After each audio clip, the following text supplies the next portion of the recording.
Greetings, everybody, and welcome to all the happy warriors to this episode of the Rabbi Daniel Lapin Show, where we have the opportunity to speak to the author of this book. It's called Soul Construction, Shape Your Character Using 8 Steps from the Timeless Jewish Practice of Musar.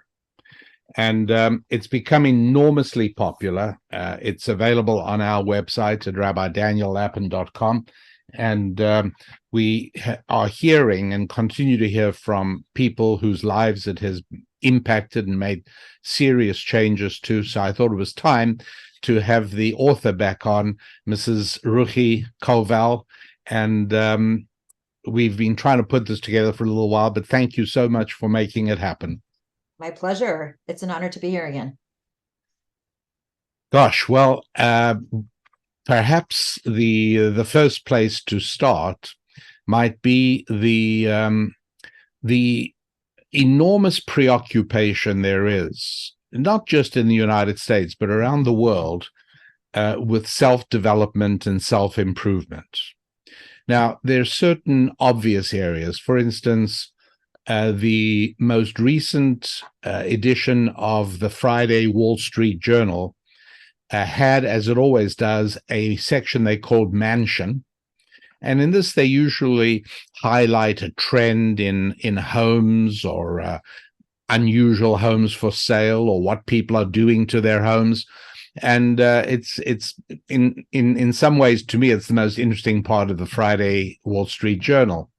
But in this most recent week, they highlighted people who rebuild their homes for health and longevity. And so, for instance, although I have no idea what the supposed benefits are, one couple spent more than the price of an average car installing a machine that injects hydrogen into the water of the home. Oh. Hydrogenated water, I have no idea. But and infrared rays on everything that comes into the house, and air circulation, and filtering systems were the least of it. But and a lot of it geared towards longevity. So I kind of understand that.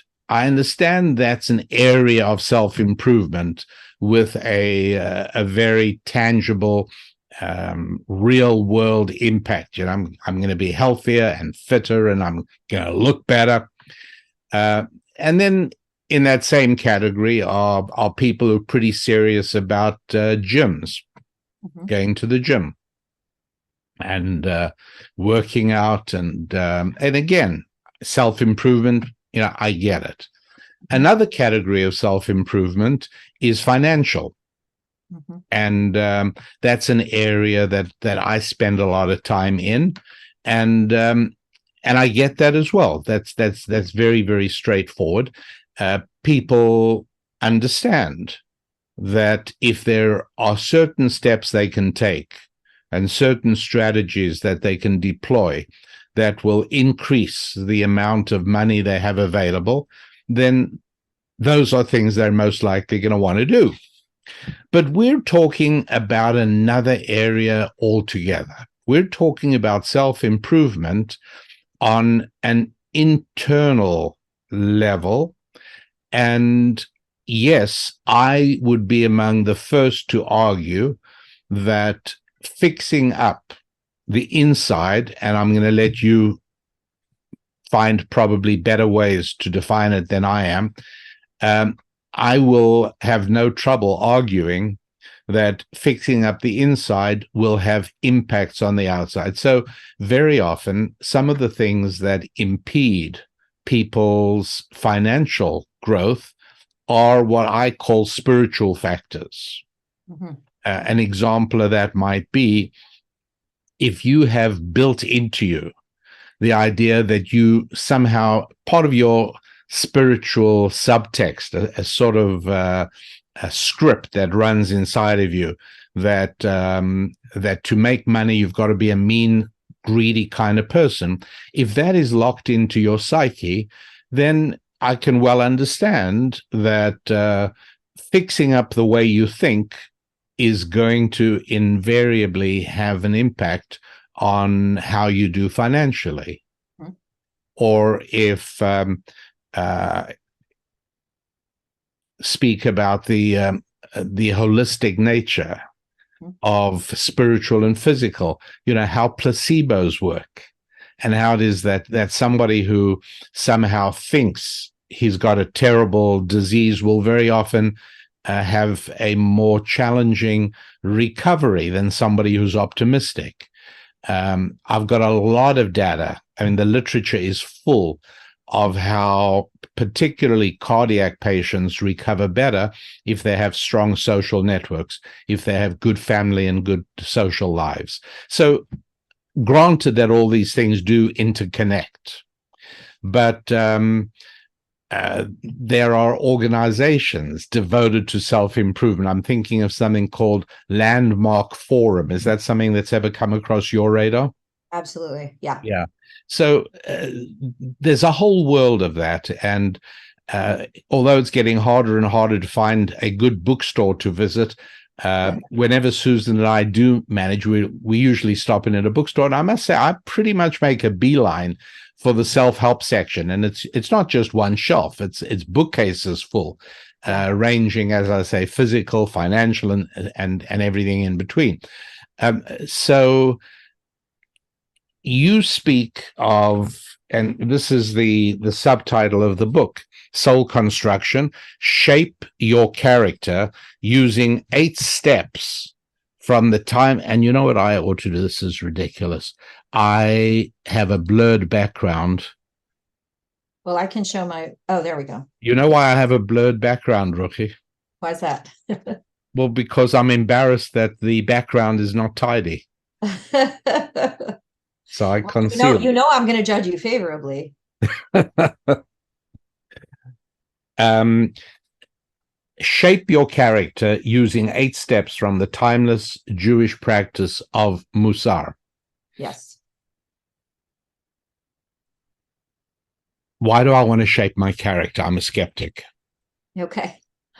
So it's interesting that in your introduction, you framed it as sort of like external self-help and internal self-help, which is true. That is an accurate construction. But I think there's another way to look at it as well.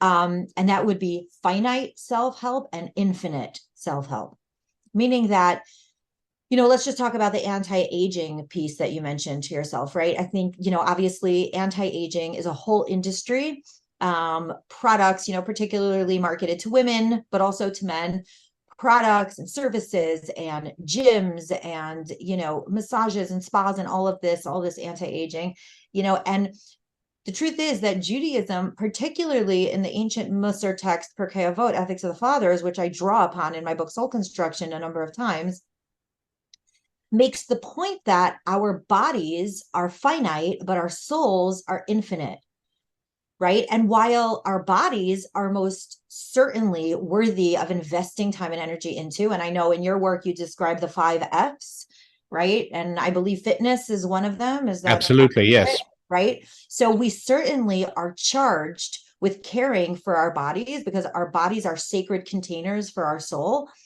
And our bodies are the mechanism by which we can do good in this world, right? Because a disembodied soul can't do anything, right? We need our hands to do good. We need our mouth and our eyes and our brains and our bodies to do good in this world. So we have to care for these sacred containers that have been given to us by God. Also, we have to recognize that our bodies are by definition declining from the time we're, I don't know, 20, 25 years old, whatever is a person's physical peak. Our bodies are declining, and it doesn't matter how many, with all due respect to the anti-aging industry, it doesn't matter how much cream we use around our eyes, our bodies are declining. However, Ethics of the Fathers makes the point over and over again that our souls actually age like fine wine if we put the correct effort into it through musar, through soul construction, right?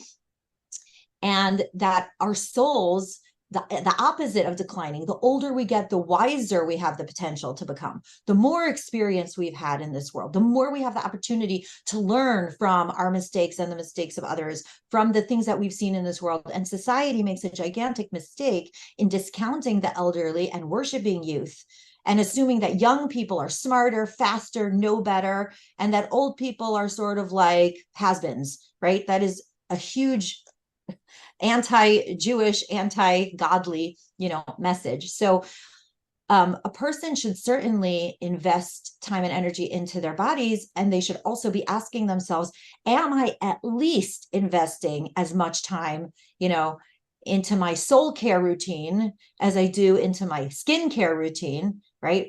Because my soul, and right, this is a Jewish belief, my soul is going to outlive me by eternity. And so like that's really where I should be investing the lion's share of my time and energy, because it's infinite, and that's what's going to be around, eternally. So as much as we want to make sure that we're caring for our bodies, we want to make sure at least as much as we're taking care of our soul. And the study of Musar is soul care. It's caring and nurturing and nourishing and growing and magnifying our souls, which are forever. So it's soul care is self-care, right? Because I am my soul as much as I am my body.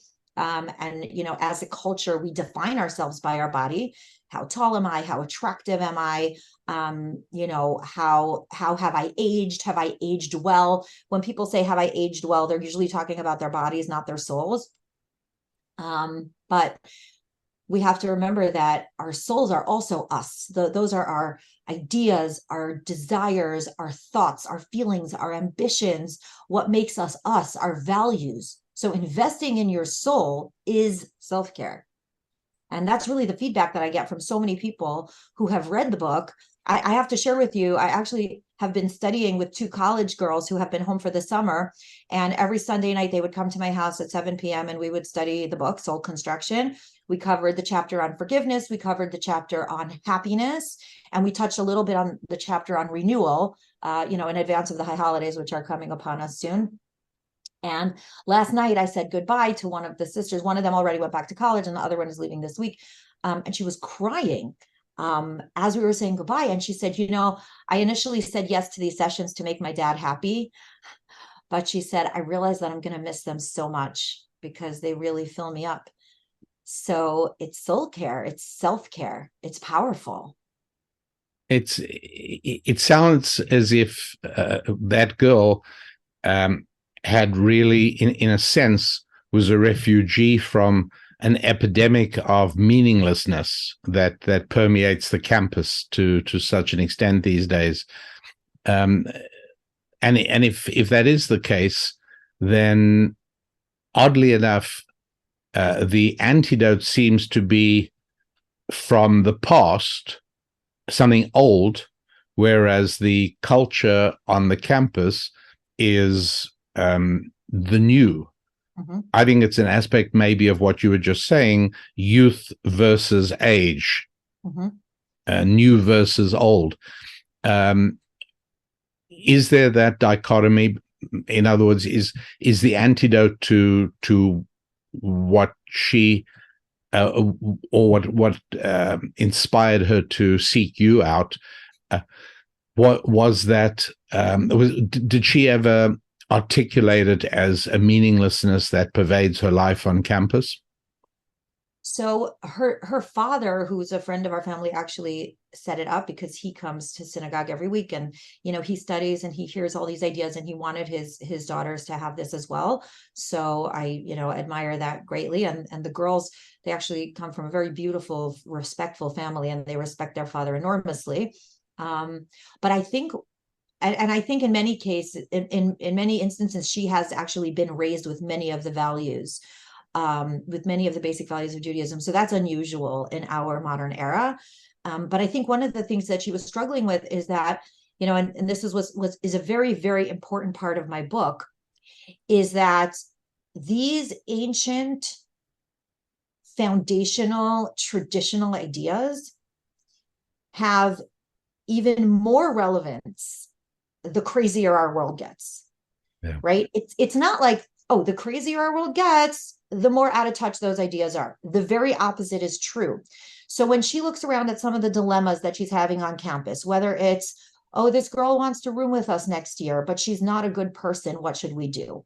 Or I have a moral dilemma. Am I allowed to talk about it with a third friend? And I started describing to her that Judaism has the wisdom to navigate real life, conflicts, and that this ancient, that's why I think it was so important, to use this word timeless in the subtitle. The timeless Jewish practice of Musar is that, yes, it's ancient and it's also timeless, is that these ancient truths are so almost frighteningly relevant in the modern age. And when she started hearing some of these ideas, I think she actually felt a profound sense of relief, because a lot of times people have this, especially young people, have this vague sense that the craziness in today's world is at odds with their inner moral compass, but they don't know how to articulate it. They don't know how to define it. They don't know how to explain it. And they certainly don't know how to navigate it. So when I explained to her that, Musar and Jewish tradition has protocol for these things, right?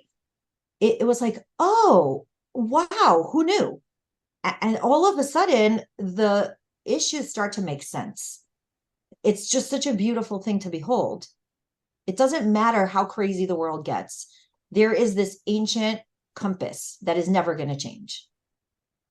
You can be anchored to reality by something old and save yourself from being buffeted by the tempests of modernity in a way.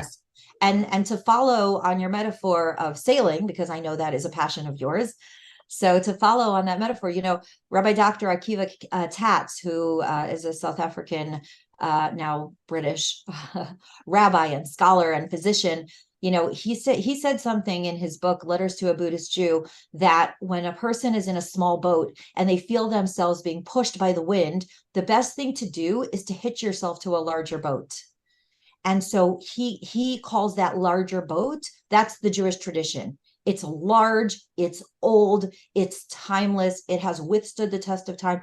You don't have to keep yourself safe all by yourself, a little boat in the storm. You can hitch your boat to a larger boat and rely on that ancient, powerful body of wisdom and knowledge to keep you on course.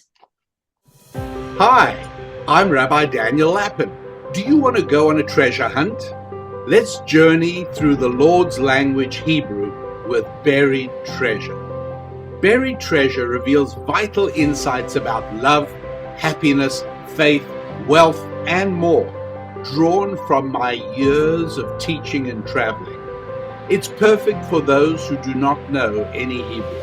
We've touched hundreds of thousands of lives. Are you ready to enrich your life? Discover the awesome power of God's chosen tongue with Buried Treasure, life lessons from the Lord's language.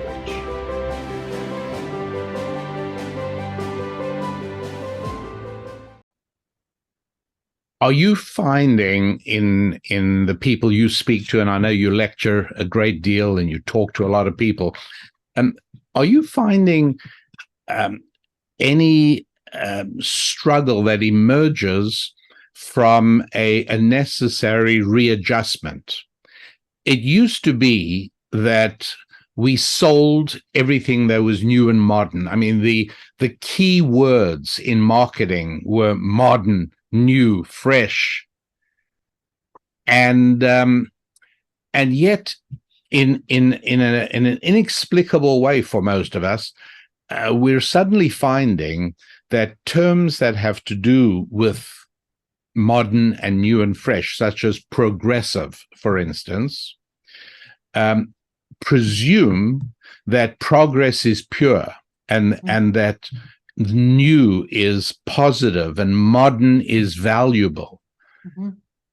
And all of a sudden, we have to say to our children and to people that turn to us for advice, wait a second, you can no longer presume It used to be if I could get the newest kitchen appliance or the car with the most modern feature. I mean, I'm so accustomed to associating modern and new with positive and desirable and good. And yet all of a sudden, in recent years, when it comes to the area of human life and how to live and how to structure your life and the ultimate values by which you live your life, all of a sudden the words have reversed meaning. Progressive is not good, and new and modern is not necessarily helpful and correct. It's so interesting that you bring that up, because I find that culture is very much a pendulum. So, for instance, I'm sure you've followed the trend of Jewish matchmaking on Netflix. So it's so fascinating to me, because it used to be that when people would ask me questions about this, like about how I met my spouse or how my kids are dating, and I would have to sort of, because we dated very traditionally in the Orthodox tradition, and there wasn't casual dating or any of this. And it was such a paradigm shift. It took me so long to even explain how we did it or why we did what we did. Now, all I have to say is, oh, it's like Jewish matchmaking on Netflix. And all of a sudden, people know exactly what I'm talking about. And, it's so fascinating how culture changes. But my cousin, who is a Jewish matchmaker, she has set up, I don't know, at least 24 couples. She told me that recently she has been getting phone calls from secular Jews who are looking for matchmakers in the wake of this TV show. Why?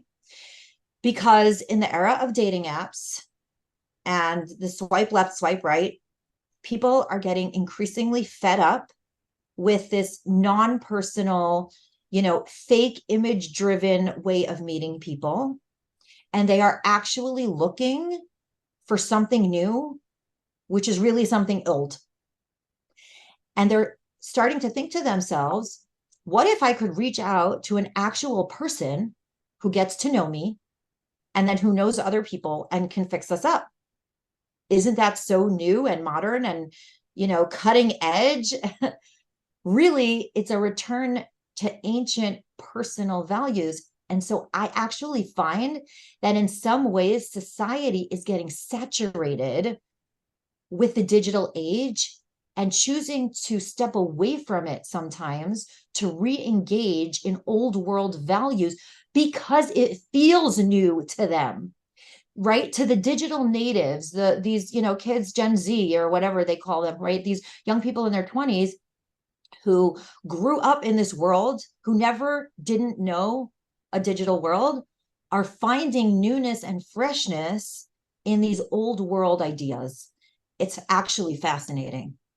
And that extends outside the Jewish community as well. I'm finding that what you're talking about resonates with me.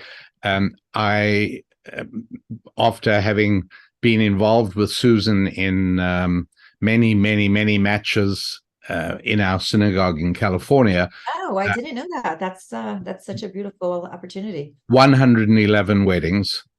Wow. Yeah, over 15 or 16 years. Yeah. Now, what we realized then, of course, was that introducing a man and a woman is perhaps 5% of the job, particularly with people who grew up in secular, non-religious backgrounds.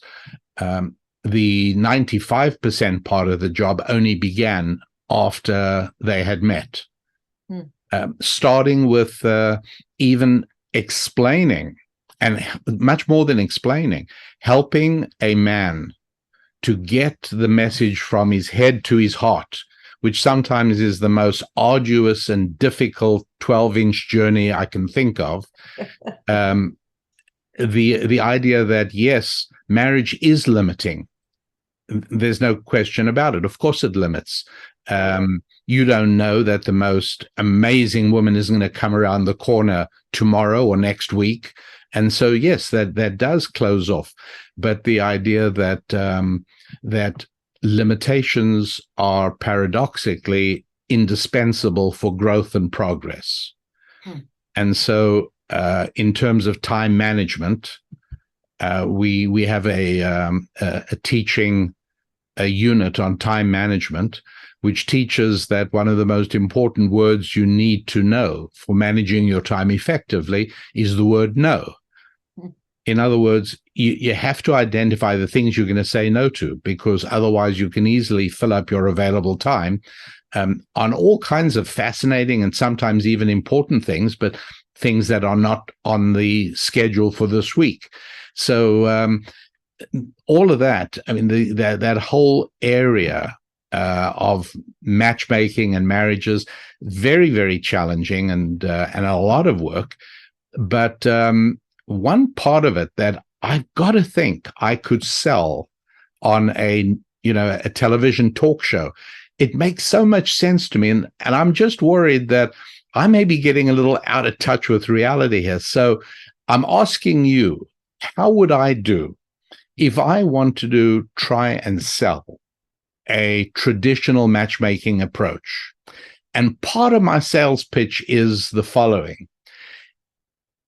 If you subscribe to Lapin's matchmaking system, number one, you won't actually see her. I'm talking to men now, but women as well. Or either way, both of them. You're not going to actually see one another until you've spoken for 8 hours. Mm-hmm. So there's going to be audio connection, but no video connection. And the reason for that, I mean, is obvious, because we guys tend to get a picture in our minds, and it turns out to be a real obstacle, because in this day and age, very few real-life women look anything like the woman that exists in our heads. So I'd say that if you qualify 8 hours of conversation, then you'll move to video if both of you are still on the same page. And then obviously it goes without saying that there is not only is there no expectation of physical intimacy, but it's actually not even on the cards. It's ruled out. Mm-hmm. I've got to think that for women, I can really see the removal of pressure being a huge benefit. But I actually have discovered that for many men, there's relief too, that is not an expected development on the third or fifth or ninth date or whatever it is. So how would I do in your experience? How well would I be able to sell Lapin's matchmaking system? Okay, well, first off, I'm pretty sure there's a reality TV show about this system, but I forgot what it's called. But my initial thought is that this is so countercultural that it would be super compelling.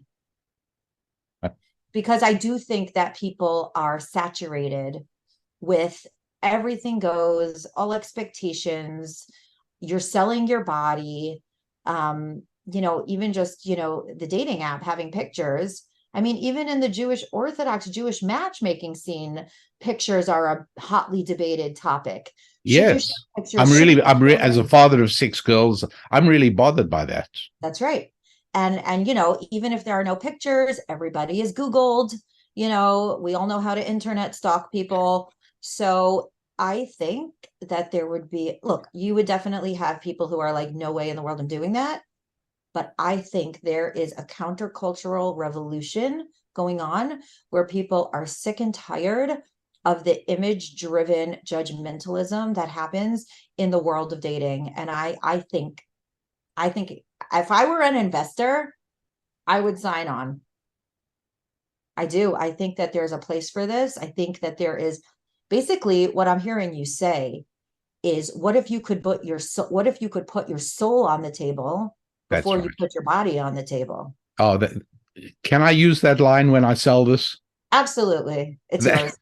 No, that's beautiful. And that brings us back to soul construction, the book, this book that's really making waves in our world. And I'll tell you what I wanted to ask you about. Yeah. I've been struck lately about estrangement. You know how it is when you get interested in a certain topic. I became interested in trees about Yeah. 2 weeks ago. And now everything I pick up, everything I look at, all of a sudden has trees. And all that's happening is I'm noticing what I'm interested in much more often. But something that I've been noticing a lot is family estrangement. Yes. And I've been talking about this. And what it is that people go to therapists, and the therapy industry is a huge industry in the United States. And one of the easy outs for the casual, less than diligent therapist is essentially to say, look, your parents ruined your life. Now, what they're doing is riding a wave that is already there, because we have built into us an existing tendency to feel that, and this is from our youngest childhood, everyone else's parents are much nicer and more reasonable than your parents. Right. And there wouldn't be a fifth commandment in the Bible if we didn't already have a preconceived tendency to not honor our parents. Mm-hmm. And so we're given this commandment to counter the natural tendency we have. And now I sit down with a therapist who starts bringing out in me, asking me to talk about the mistakes my parents made and the way my parents damaged my future. It gets to the point where now large numbers of people in this country I'm familiar with, large numbers of people in this country are permanently estranged from their parents. And when I talk to people like that in conversation and at lectures, and I say, why?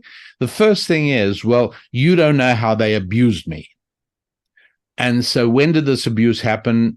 When I was a teenager, which is 40 years ago. So I say to them, I'll tell you what, I am interested in what you're saying, and I want to hear about your problem, but I don't want you to use two words. I want you to talk to me without using the word trauma and without using the word abuse. And the reason is because I am an engineer by trade. That's what I was trained as, and that's what I practiced. And in engineering, words have definable meanings. The trouble with trauma is it's undefined. A person who watched his family being massacred by Nazis in World War II and survived by spending 3 years in a cellar had trauma. And the person whose parents took him out of private school and put him in public school, he has trauma as well. And a word that has so little modulation to it, I don't want you to use. And abuse, I certainly don't want to use, because that also has an undefined, broad range. So, tell me what your parents did. And then it becomes a much more challenging job, because invariably it comes out that their parents were perfectly normal and perfectly natural. And so I was thinking about this, and I pick up your book, as I often do. And chapter 7 is essentially, well, it's about renewal, but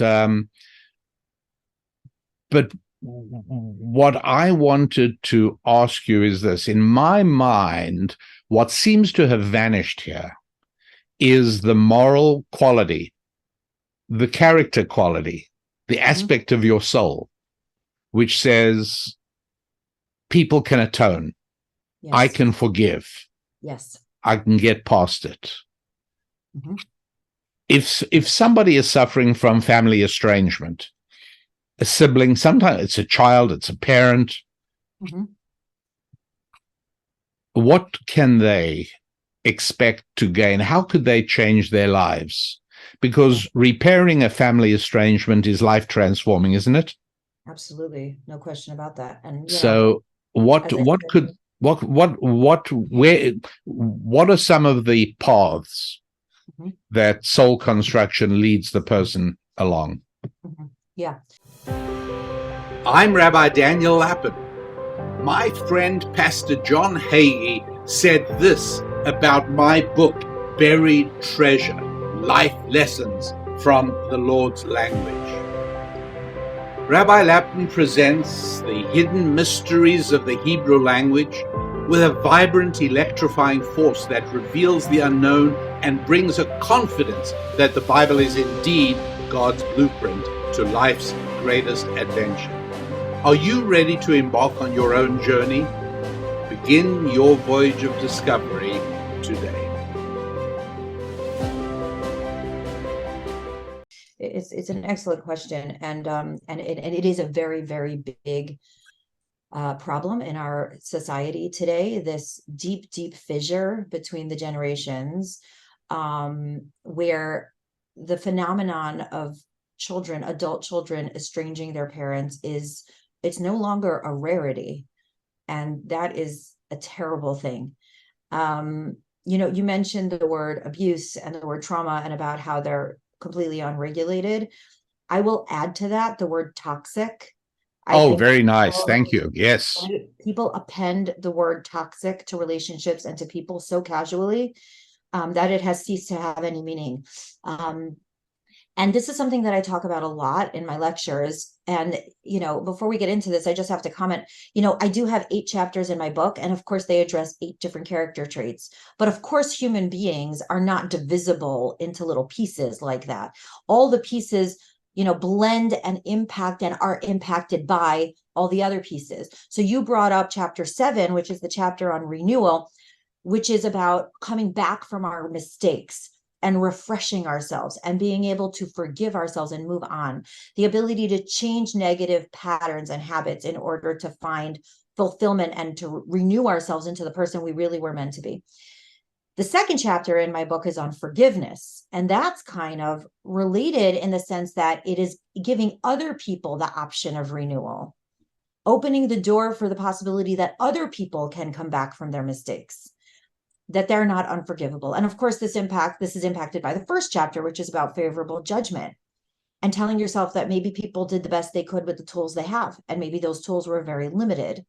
So in the case of parental estrangement, or in general, familial estrangement, one of the things that I talk about in my books is that I believe that there are 3 categories of relationships. The first category of relationships is relationships that are, generally speaking, emotionally healthy, but there are bumps in the road. Every relationship will have bumps in the road. Even if your spouse is emotionally healthy, your parents are emotionally healthy, your siblings are emotionally healthy, there's going to be bumps in the road because we're human and we all have stuff and we all have ego and we all have issues and we all have different ways of looking at things. And, Musser is great for those relationships to make a good relationship even better. The second category of relationships is where I think it's a big percentage of relationships, this is where when we're in a relationship with an emotionally unhealthy person, and that could be a parent, and that could be a sibling, and that could be a spouse, it could be anybody, right? And Musser can help us figure out how to navigate relationships with emotionally unhealthy people. Part of navigating a relationship with an emotionally unhealthy person is figuring out how to put some distance in the relationship. And that distance could be physical. You might not choose to live near that person or spend large amounts of time with that person. But sometimes that person lives in your house and you can't put physical distance between yourself and that person, but you can put emotional and mental distance between yourself and that person, and learn not to take it personally, and learn not to take it to heart, and learn how to avoid engaging with that person on the trigger topics, right? So that's emotionally unhealthy people. The third category, which to my view is very, very rare, is a toxic relationship. The word toxic means poison. Poison can destroy you. People are using toxic to be synonymous with emotionally unhealthy. They are not the same thing. With a toxic person, you need to put it far away from you. The same way if you had poison in your house, if you bought, rat poison because you have a rodent problem, you would keep it locked up. You would keep it far away from people, right? You do not want to have regular access. But even toxic people, I believe, and there are rare exceptions, which I believe should be navigated with the help of a spiritual guide. With very rare exceptions, there should be nobody in this world that you cannot be civil to, that you cannot see them at a family gathering or at some community event and just say, hey, hi, how are you? Good, how are you? Good. Moving on. separate paths. It doesn't mean you have to be in a relationship. It doesn't mean you have to engage meaningfully, but to be unable to talk to another human being. And I'm not saying that there are never instances where that's the case. I'm going to say it is extremely rare. I mean, I always tell this to my kids. There should be nobody that you cannot say hello to, And so as far as estrangement, I feel like, a big part of it is that people are looking for someone to blame for their difficulties. And what Musar does is it puts the lion's share of the responsibility squarely on you, because you cannot change and control other people. You cannot make them do anything. And so it doesn't actually matter what you're deciding you're blaming them for, because you're not going to change them and you can't fix them. All you can do is control your emotional responses. And is that very hard? Yes, it's very hard.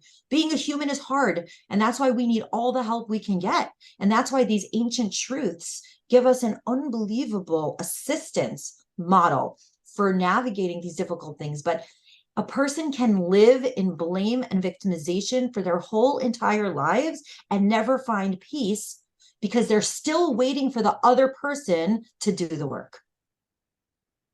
Musar tells us you do the work, and you can do the work, and you can live a beautiful, happy, peaceful life no matter what you have endured. Just one example of that is, Dr. Edith Eger, who wrote the book, The Choice. She's a Holocaust survivor. She's in her 90s. And she talks about the actual trauma that she went through as a Holocaust survivor, and about how she utilized her trauma to become a psychologist and to help other people through their trauma by empowering them with the choice. What is the choice? What am I going to do about what I went through in order to be the best person that I can be? And I feel that's very in line with the teachings of Musar. In your book, Soul Construction. Yeah. Chapter 2 is, as you were just talking about, forgiveness, looking toward others, whereas chapter 7 is renewal, internal forgiveness. Is that deliberate? Are you saying that it's quite possible for me to get past somebody else's perceived wrongdoing, to forgive somebody else, even if I haven't yet got to the point of being able to, if you like, forgive myself? So it's interesting. When I was writing the chapter on forgiveness, I think it was actually Susan's suggestion that I include a piece about forgiving oneself. And I did end up incorporating that suggestion. I felt that it was very meaningful. And one of the things— By the way, let me just interrupt you to tell you that she is currently editing one of my books, and it is both painful and jubilant. I detest her killing my kids. I loathe when she puts a pen through an entire paragraph. But I'm compelled to admit at the end of it that she makes a better book. So when you speak of Susan having had input in your book, I know just how difficult, but also how good that can be. I did definitely have mixed feelings of dread and joy when I saw that she had sent me an email. So yes, I know what you mean. Completely relate. But in any event, I just want to read a little bit of this, which is from the end of the chapter on forgiveness. So this subsection is called Also Forgive Yourself. Since we are talking about our own inner world, I must mention here that everything we have learned about forgiveness applies equally to forgiving oneself. We all make mistakes and we all have regrets. Often we are our own worst critics. We say horrible self-recriminating things to ourselves that we would never say to others. You're such a loser. You always mess up. You're a terrible friend. Here's the part that you're asking about. When we love ourselves enough to forgive ourselves, we often feel worthy of extending that love and forgiveness to others. Nice. So they are linked. I do believe they are, because I think that people who harbor resentment toward themselves don't have enough self-worth to tolerate giving that gift of forgiveness to another person. Because When a person doesn't have a strong sense of self, they feel like forgiving another person is losing. I'm letting you win and I am losing. But if I have already learned to extend that compassion to myself, then I understand that forgiving myself is a gift that I give myself, because I feel so relieved and cleansed when I extend forgiveness. So maybe I don't need to forgive the other person because they deserve it. Maybe I need to forgive the other person because I deserve it. Because I deserve to not live with that heaviness and that grudge and that bitterness anymore, because I don't want it, because I know how good it feels to tell myself, it's okay. You made a mistake. We all made mistakes. God loves you anyway, and you can work through this and you can change. And this is not the end of the story. This is just the beginning of the story. It almost becomes addictive when you're able to let that go. And then you strongly desire to do that for others as well. So yes, I believe they're very much linked. Ruchi, one of the interesting things about that sort of modern ancient dichotomy we were talking about earlier is that I suspect, and I'm interested to know what you think about this, I suspect that modernity tends to disregard past and future with an undue focus on present. And that modernity's reaction to the past is, to put it in political terms, demolishing statues, to obliterate the past. It doesn't seem to provide a perspective to understand the past, or a lens through which to look at it. By contrast, I would say that ancient wisdom gives you a perspective on past, present, and future, and helps you examine modernity much more than modernity helps you examine the ancient. That's very interesting. I mean, it kind of makes me think about, we're approaching our 30th anniversary, God willing, this October. Mazel tov. Yeah, thank you. So I've been pulling out the wedding album and showing it to my kids. And of course, their reaction is this what people wore in 1993?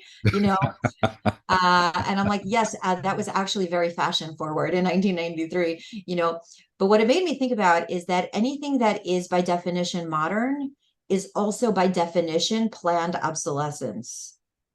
That's right. It has to be, because if modernity is the goal, you're exactly right. If modernity is the goal, then by tomorrow, it's no longer modern. Right. Exactly. So it is by definition ephemeral. It cannot last. Whereas, and this continually astonishes me every single time I teach a class on Musar. If you look back at these ancient truths, they never get stale. I mean, I've been learning and teaching this stuff for decades, and there is nothing that needs to change about it. I mean, the application will change as society changes, but the truths, they're like evergreens. It's really astonishing to see. And so you can't really plan for that, because it's been around for 100 years, for thousands of years, and truth is truth, and truth endures, and truth prevails, right? Whereas anything that's modern, and you were talking earlier about, about progressivism and modernity, even nowadays, when you buy an appliance, it's not lasting as long as the appliance that you bought 30 years ago. No.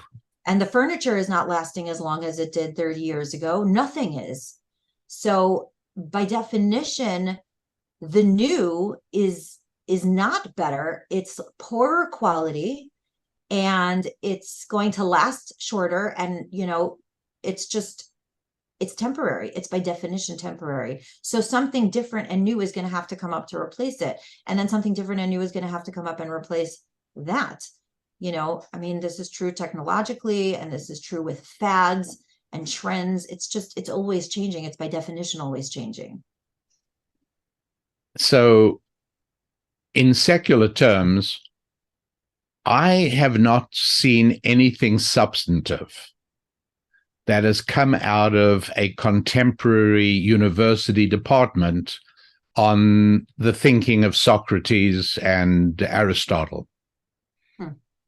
I've looked. I've genuinely seen nothing worth reading, but there's plenty in Socrates and Aristotle that helps to understand some of the trends on a modern university campus or on political and governmental issues in Western Europe today.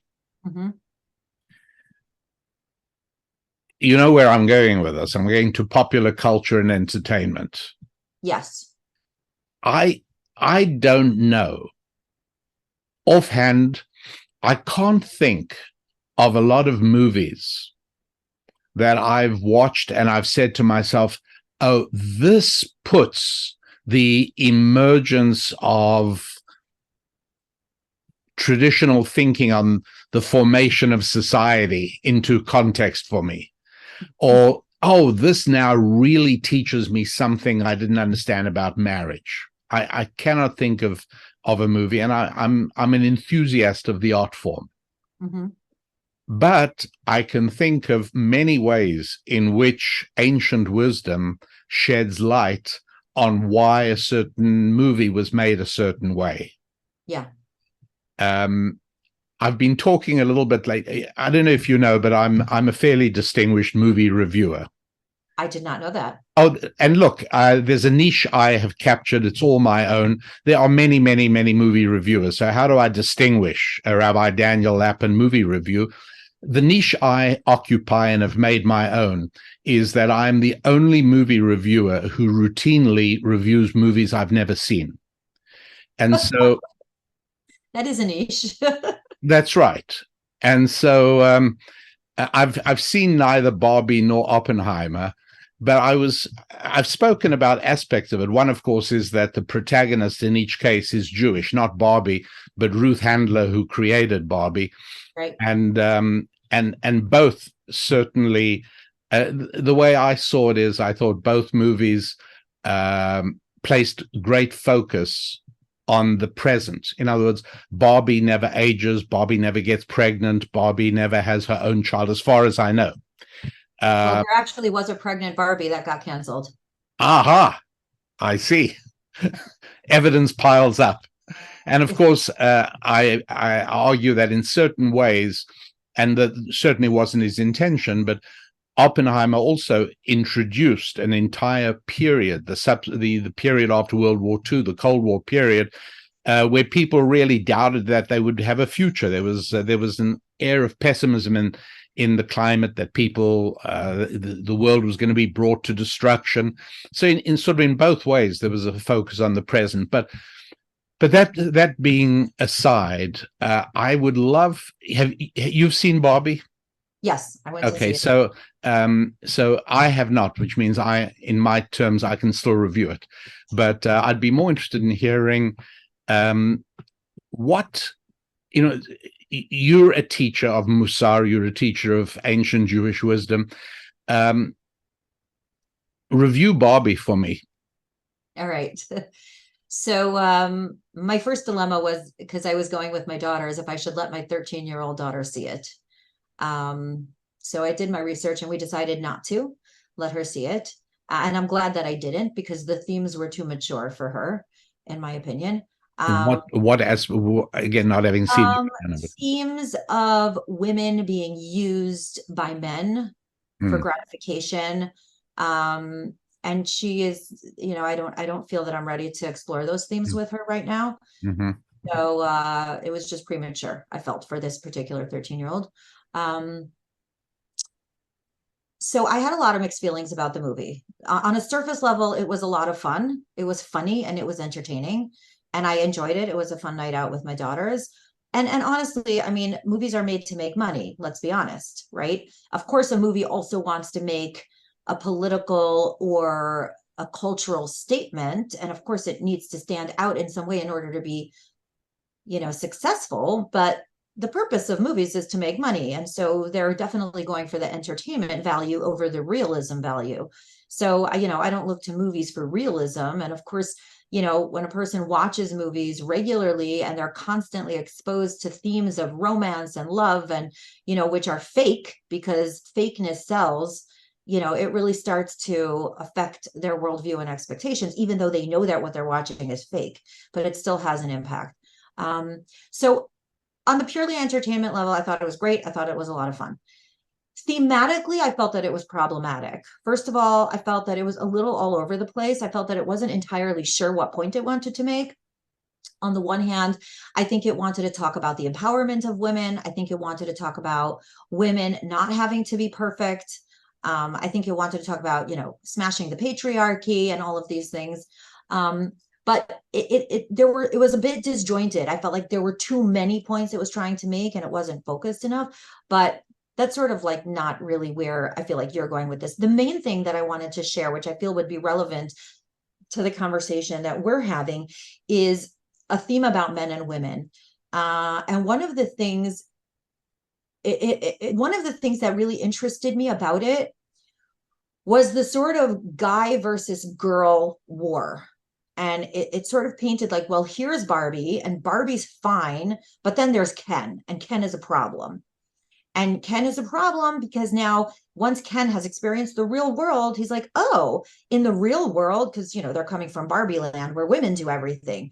The women are the ones who are construction workers and the women are the one who are all the doctors and all the lawyers and do everything. Then they get into the real world and Ken starts to see that the men run the show and the men get to whistle at the women and the men get to, boss the women around. And even the CEO of Mattel is a man. And all of a sudden, Ken gets intoxicated with this power and brings it back to Barbie land. So it very much reminded me of the Me Too movement, where women were whistleblowing powerful, control-hungry men who were, I will use the word, abusing and misusing women for their own personal gain. Now, was the Me Too movement a positive thing? Yes, I believe that it was. Men should not use women for their own personal gain and manipulate them and control them, for themselves. And yes, those people should be arrested and those people should go to jail. But there is a part of the Me Too movement that, to my view, simply went too far. And what that looked like is this: women are good, men are bad. The more we get rid of men, the better this world will be. So it went from a pro-woman movement to an anti-man movement. And those are the flavors that I was noticing in the Barbie movie. And even though the Barbie movie tried to make it better and tie up all the loose ends, and isn't it great? We all work together in the end, tra-la-la, as Hollywood does tend to do. But it didn't really address that issue. And I feel like it goes back to what we were saying before about victimization. And that certainly women have been victimized by men. I mean, you could just go back to the Torah, to the Bible, for stories about that. That's as ancient as humans, right? Men are biologically and physically more powerful than women, and they do have the ability to control them and to force them to do things. And women don't have the same degree of biological and physical power. That's a story as old as human beings, right? So what should women do about it? Women obviously cannot control men. They can only control themselves. Do I like the idea of women unionizing against bad men? I do. I think that's a restoration of justice, and I think that should be done. Do I believe when we talk about character improvement, being the best person that you can be, does it mean demonizing an entire gender? No. And that's a big part of what I saw in the Barbie movie that bothered me, and that I feel like our society really struggles with a lot. I mean, even there's a popular t-shirt that women wear. It says, "The future is female." Yes. If the future is female, there won't be a future. Then there won't be a future. So this is a way of saying, I have been victimized for so long that I am now going to turn around and victimize you for victimizing me. I don't believe that's in line with Jewish values. So would a young girl come out of that movie feeling that boys are the problem, boys are bad, masculinity is toxic? Well, I believe that's part of it. And that's why I did not want my 13-year-old daughter to see it. I didn't feel that she was mature enough to parse out the nuance of that message. And honestly, I don't want her to be fearful about the world that she's growing up in, because there are a lot of really good men out there. There are wonderful men out there. And men have become increasingly fearful in their relationships with women. You know, some of that fearfulness is good and healthy. Some of those men needed a shot of fearfulness, but some of it is making it very difficult for people to form close relationships, because good men sometimes don't even know what they're allowed to do or say anymore.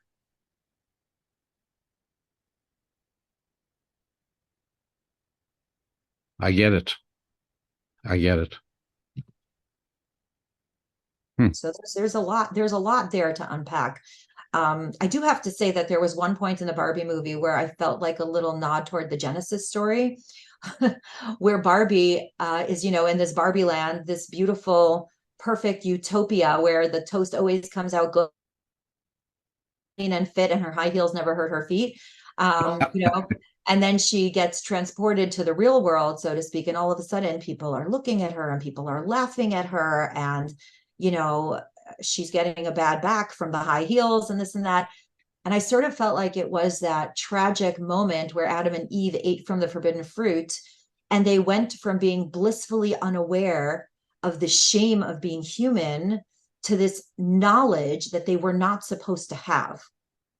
So that was interesting. That I thought was very, very interesting, and I haven't had a chance to fully unpack that in my own mind. Oh, you really ought to. It's a unique take. I obviously, in order to review movies I've never seen, I have to read a lot of other reviews, and nobody has made that. No one I've seen has made that connection in the Barbie movie. But that's very interesting. One always wonders whether these things were intentional or not. Right. I was actually wondering that. And of course, I couldn't help but think, like, poor Mattel. Barbie has become so passé that they had to figure out how to make a little money. So they made a movie making fun of their own product. But whatever, that's neither here nor there. Do you happen to remember whether the audience attendance in the theater you watched it in was mostly women or mostly men? Overwhelmingly female, overwhelmingly wearing pink. Oh, that's one of the requirements, is it? That's a thing. We did not wear pink, I'll just say, but people did. Yeah, people. I mean, yeah. Yes, I know that is the color motif of the movie. Yes, it is, and it's actually interesting because when I was coming out of the movie with my girls, and they were like, "Oh, you never let us get Barbie," and the truth is that when my kids were little, we did not buy them Barbie dolls because we didn't like the physicality and the sexuality of the doll. We just didn't go for that. So we didn't buy them Barbies. Of course, they played them at all their friends' houses, and they figured out a way to get their grandparents to buy them. But, so it was interesting now that, my youngest is 13 and our oldest is 28, to think back to those values when we were young parents and we were trying to figure out which toys are appropriate for our kids and align with our values, and which toys were not appropriate, did not align with our values, and how much of a hard line were we willing to draw, in that sense. So, it was kind of interesting how the movie very much focused on how Barbie was supposed to save the girls and teaching them that Barbie can do anything. But I think what a lot of girls saw instead was Barbie has a perfect body and I don't. Yeah. And that was part of why we didn't want our girls to play with Barbies. Yeah. It definitely was a toy of its age. Mm-hmm. I believe that Ruth Handler was the very first business to realize you can market directly to children and bypass the parent on Saturday morning television. Interesting. All of a sudden, kids were asking their parents to buy them a Barbie. Listen, can I grab another few minutes before I let you go? Of course. I don't want to go without talking about social media. Mm-hmm. Huge topic. We're not going to delve terribly deeply into it, but since you do address the importance of both speech and silence in the book we are discussing, your fantastic book, Soul Construction. I am of the unshakable opinion that telephones, smartphones, and social media have reduced the ability of people to both communicate and converse naturally, and also to write, to be able to put down one's thoughts, in a 1,000-word essay, which middle school children were expected to do a couple of generations ago. That seems to be going, and cause and effect here are obviously can be discussed. I don't know.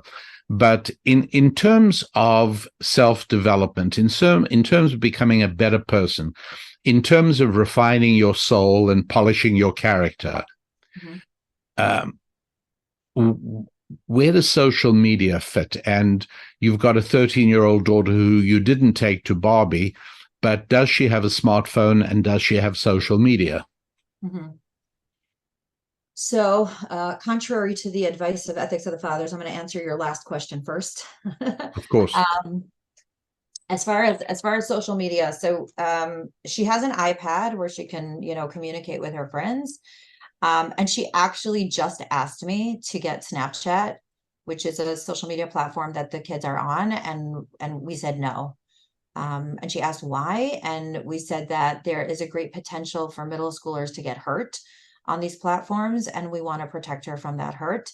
That was the end of that. She accepted that for now. I know that it is a temporary issue.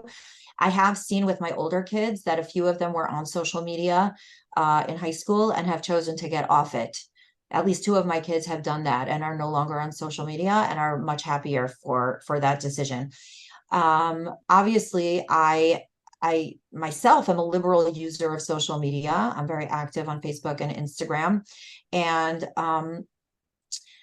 I understand. By the way, while we're on that, how can audience members connect with you on Facebook and Instagram? Okay, so Facebook has a rule that you can only have 5,000 friends. So I created a page.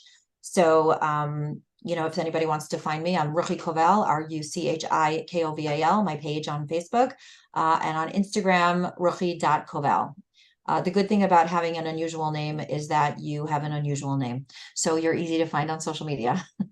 Ruchi.koval on Instagram. And that's KOVAL. Correct. KOVAL. Yeah. So the way I look at social media, and I mentioned social media several times throughout my book because it is a primary platform of communication in our day and age, and it's important to understand how a person can cause tremendous good and tremendous bad on social media. Basically, what social media did is it took communication and it put it on steroids. And that's both for the good and for the bad. And Judaism teaches this concept, which in Hebrew is zeh le'umad zeh. That means that there was always going to be a parallel, the forces for good and the forces for bad. And so anything that has great potential for good will also have great potential for bad, right? So, for example, in ancient times, there was a very strong desire for spiritual connection. So there were prophets in ancient times. There was also idolatry in ancient times. Nowadays, for various reasons, this strong desire for spirituality is not really the biggest threat to spirituality. The biggest threat to spirituality is now apathy. So you're much more likely to find an atheist than an idolater. So, the same thing is true of social media. Because you can reach so many people at one time, there's such a strong power. For example, if I had a negative experience with a restaurant, for example, or a small business in my community, I could go on Facebook and in 1 second, I could blacklist that person in front of thousands of people. In ancient times, you had a limited amount of people that you could tell about that. So you can cause so much damage exponentially. And by the same token, a person could create so much good with social media. If you look at all the good that a person could put out, there are people who have actually connected spirituality through following people on social media. And I think it really has very much to do with the person's intent. And Judaism is very into intent. In Hebrew, we call it kavana. What is your intention, and to have intentionality when you engage in certain things? So for instance, let's say I decide that I want to spread more kindness in the world. Well, what if I pick up my phone and I tell myself, for the next 5 minutes, I am going to spread joy on Facebook. So I'm going to go through people's posts and I'm going to like them, and I'm going to make nice comments, and I'm going to wish people happy birthday, and I'm going to congratulate them on their kid getting their 7th degree from Harvard. And I'm going to do all of these nice things, and then I'm going to get off of it. So again, we're back to not being victimized by social media, but rather mindfully and intentionally choosing to use it as a force for the good. Now, it kind of reminds me of like a doctor going into a hospital to heal people. By definition, that doctor is going to be exposed to germs. So a doctor has to take precautions, right? Whether it's the mask or it's the washing of the hands or whatever, precautions are are necessary for a person to take in that situation.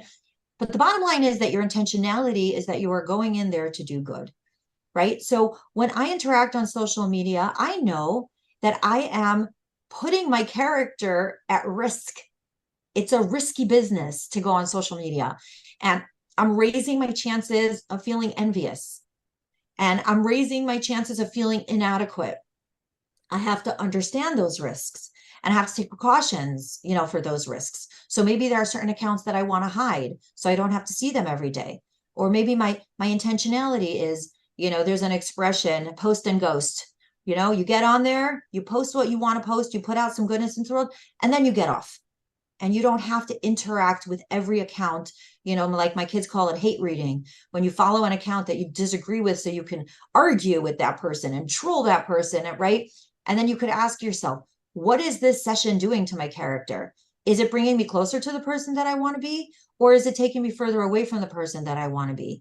And so the bottom line is that whatever we engage with in this world, we cannot do it mindlessly. This like mindless scrolling that people do where they don't even know why they're on Instagram or how they got on Instagram, but somehow an hour has passed and there you have it, right? The problem is not necessarily social media. The problem is the mindlessness of it. And I do utilize social media as a positive force for the good. And I believe that it's a tool there for our use, but we have to use it responsibly. And that is both from the part of the person posting and of the consumer. The person who's posting has to take responsibility, not to flaunt your blessings and not to be boastful and not to, make other people feel bad about the things that you have that they don't have. The person consuming has to also take that rate. Muster is all about taking your own personal responsibility, right? If I'm feeling low and I'm feeling inadequate, it's not a good time for me to go on social media because then I'm going to feel resentful of all these things that I see. So I have to go on there giving the benefit of the doubt, desiring good for other people, trying to be happy with the good things that they have. Each party has its own responsibility to engage in this platform in a way that will bring more positivity into this world instead of more damage. What you've just been talking about, I think could serve as a blueprint for parents who are listening to develop an approach to help explain to their children what the parental limitations they are placing on their children's social media engagement and why they're doing it. I think that was really, really useful. Thank you. Yeah. And this is what I try to talk to my kids about. It's not that I want you not to go on social media because I don't like you and I want you to feel left out. It's because I love you and I want less hurt feelings in this world. And the older you get, the more of an ability you have to be discerning about the way you post and the way you consume. And perhaps one of the most valuable tools that come out of the Musar movement is essentially a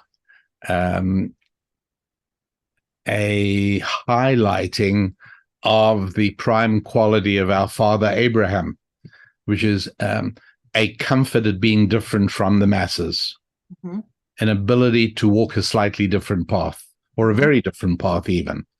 And gosh, if that's not something we have to teach our children today, every day, that it's okay to be different from others. Yes. So true. Wow. The book is Soul Construction, and I can't recommend it enough. And I urge you to give considerable thought, you happy warriors, to whatever extent you are working on fitness and finance, that you also work on the faith F, the developing of the internal strengths, the fixing up of the soul, and the refining of the character. These are all things that will stand you in very, very good stead. And this book is the ideal textbook.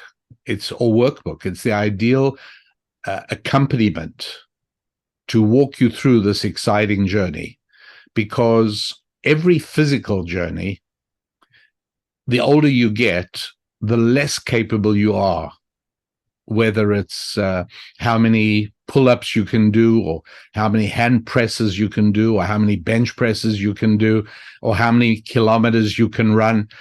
All of those things, disappointingly, with every passing month, you're going to be a little less good at it. But the great thing about soul construction is that with every passing month, you can actually become better at it, and better at it.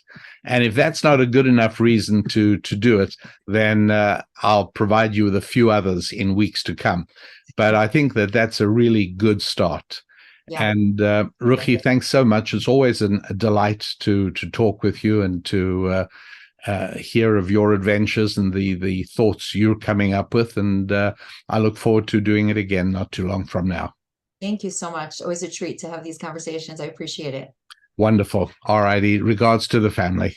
Will do. Thank you so much. Sure. Bye-bye. And ladies and gentlemen, that brings us to the end of today's show. And so until next week, I'm your Rabbi, wishing you a journey of growth onwards and upwards with your family and your friendships, your fitness and your faith, and of course, your finances. God bless.